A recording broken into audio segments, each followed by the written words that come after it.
잠언 11장 1절부터 4절까지 말씀 보겠습니다. 잠언 11장 1절부터 4절 말씀 우리 다 같이 한 목소리로 말씀을 읽습니다. 속이는 저울은 여호와께서 미워하시나 공평한 추는 그가 기뻐하시느니라. 교만이 오면 욕도 오거니와 겸손한 자에게는 지혜가 있느니라. 정직한 자의 성실은 자기를 인도하거니와 사악한 자의 패역은 자기를 망하게 하느니라.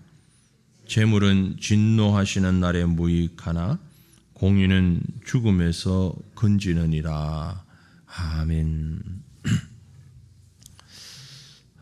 저와 여러분이 신앙생활을 하면서 너무나 당연한 것인데 그럼에도 불구하고 쉽지 않은 그런 것이 있습니다.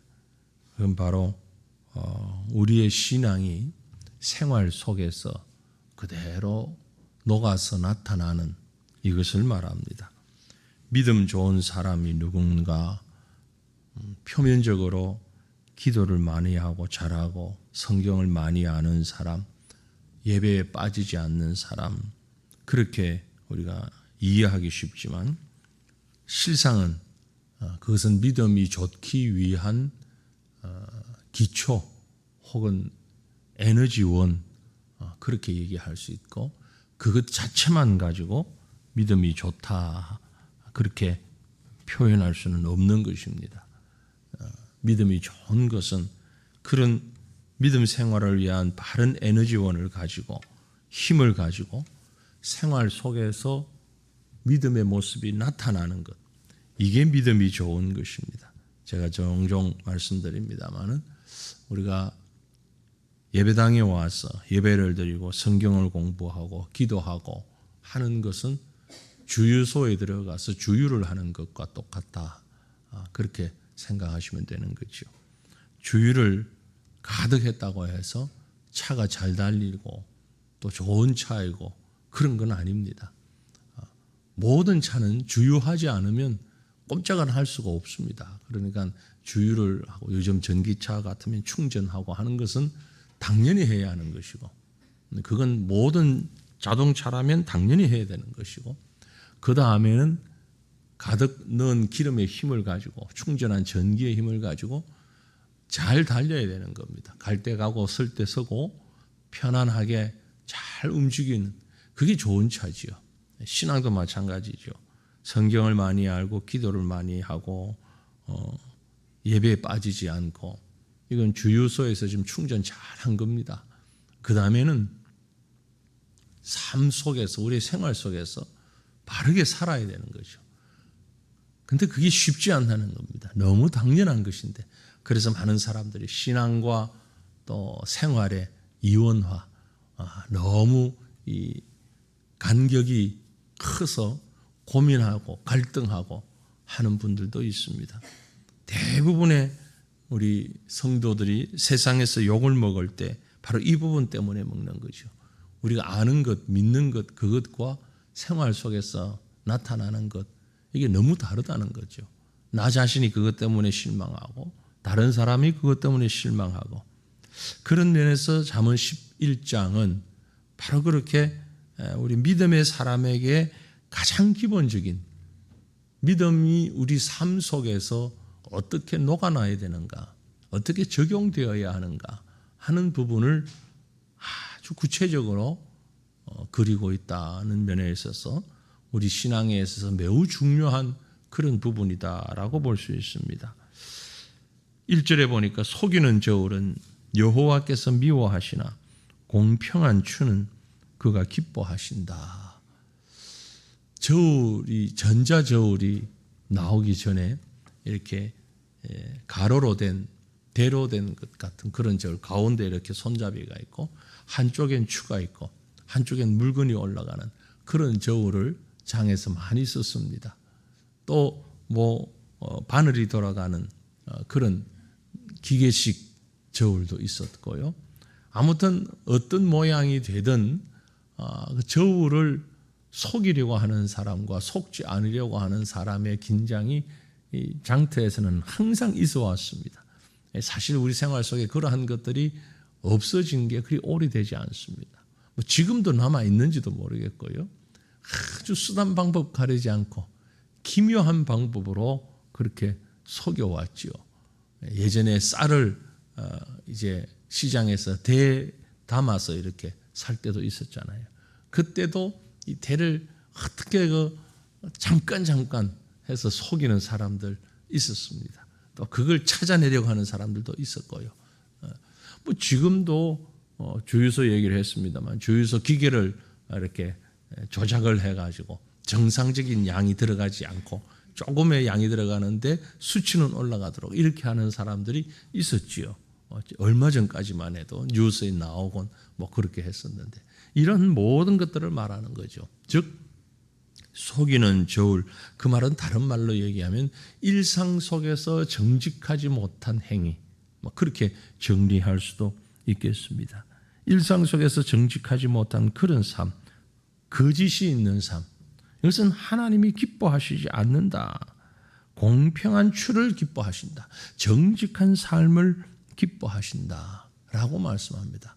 너무나 당연한 것 같지만 우리는 우리 속에 있는 죄의 쓴 뿌리 때문에 나 자신도 모르는 사이에 거기에 익숙해져 있는 겁니다. 속이고 거짓말하고 다른 방법으로 무언가를 나타내려고 하는, 이게 모든 사람은 죄인이기 때문에 그 죄의 씨앗을 다 가지고 있는 거죠. 그 죄의 뿌리에서 나오는 것을 우리가 막지 않으면 언제 어떤 모양으로 나오는지 알 수 없을 만큼 나오는 것입니다. 건물을 지을 때 잘못 지으면 비가 오면 누수가 생기잖아요. 누수가 생기지 않도록 잘 막는데도 불구하고 어디선지 모르게 물이 스며들어올 수 있습니다. 마치 우리 속에, 우리 삶 속에 죄가 스며들어오는 것은 눈 깜빡할 사이에, 아니 그러지 않아도 아주 자연스럽게 스며들어오는 그런 죄악의 모습을 볼 수 있는데 바로 그 상황을 얘기하는 거예요. 속이는 저울. 하나님께서 결코 기뻐하시지 않는다. 왜냐하면 요한복음 8장에 보면 마귀의 속성을 얘기하면서 거짓이라고 했어요. 거짓의 압이라고 했습니다. 마귀는 모든 면에 있어서 진실하지 못하고 거짓된 것을 아주 생활처럼 본인의 성격처럼 마귀의 본성처럼 그렇게 나타나는 것이기 때문에 속이는 것은 사탄 마귀가 기뻐하는 것이지 하나님이 결코 기뻐하시는 것이 아니다. 그러므로 우리 믿음의 사람에 있어서는 아침부터 저녁까지 눈을 떠서 감을 때까지 모든 삶이 정직을 위해서 싸워야 한다는 겁니다. 가만히 있으면 자신도 모르는 사이에 거짓으로 슬그머니 흘러갑니다. 마치 엔진을 끄놓은 배가 조류에 흘러가듯이, 강물에 흘러가듯이 나는 가만히 있는다고 생각하는데 이 가만히 있는 게 아니죠. 그 물의 흐름 따라 흘러가는 것처럼 우리가 나 죄 짓지 않고 가만히 있을 거야. 그러면 자연스럽게 거짓으로 흘러가게 되어 있는 거죠. 그래서 우리는 모터를 켜야 됩니다. 엔진을 켜서 그 반대 방향으로, 선의 방향으로, 정직의 방향으로 계속 노력하지 않으면 이건 가만히 있으면 되는 문제가 아니다라는 걸 우리가 늘 기억해야 할 것입니다. 2절에 보면 교만이 오면 욕도 오거니와 겸손한 자에게는 지혜가 있느니라 하고 했어요. 교만은 욕을 부른다. 이 욕이라고 하는 것은 다른 말로 얘기하면 실패, 그렇게 볼 수 있습니다. 교만한 자는 실패한다는 거죠. 다른 사람들로부터 치욕을 당한다. 막 그렇게 표현할 수 있겠는데 원어의 뜻은 실패라는 것입니다. 스스로 높은 채 하는 자는 넘어질 수밖에 없음을 얘기하는 겁니다. 반대로 겸손한 자에게는 지혜가 있다. 겸손하면 실패하지 아니할 수 있는 지혜를 갖게 되는 겁니다. 바른 길을 갈 수 있는 지혜를 가지게 되는 거죠. 그런 면에서 우리는 겸손해야 한다. 신앙은 바로 겸손입니다. 여기서 얘기하는 겸손은 나 자신을 아는 겁니다. 앞에서 말씀드린 우리의 죄성을 아는 거죠. 그래서 부단히 노력하는 겁니다. 그 죄의 물결을 거슬러 가기 위하여서. 교만은 뭐냐? 그럼 반대로 얘기하면 나 스스로 가만히 있으면 이 정도면 그래도 죄에 빠지지 아니할 수 있다. 자기의 죄의 본성을 인식하지 못하는 것. 그게 바로 교만입니다. 물론 교만은 자신을 높이는 것이고 다른 사람보다 내가 더 낫다고 생각하는 그런 것이 교만입니다만 그 근저에는, 그 기본에는 결국 자신의 죄성을 인정하지 못할 때 그런 교만이 나올 수밖에 없는 것이요. 내 속에서 이미 우리는 죄악 가운데서 출생했다.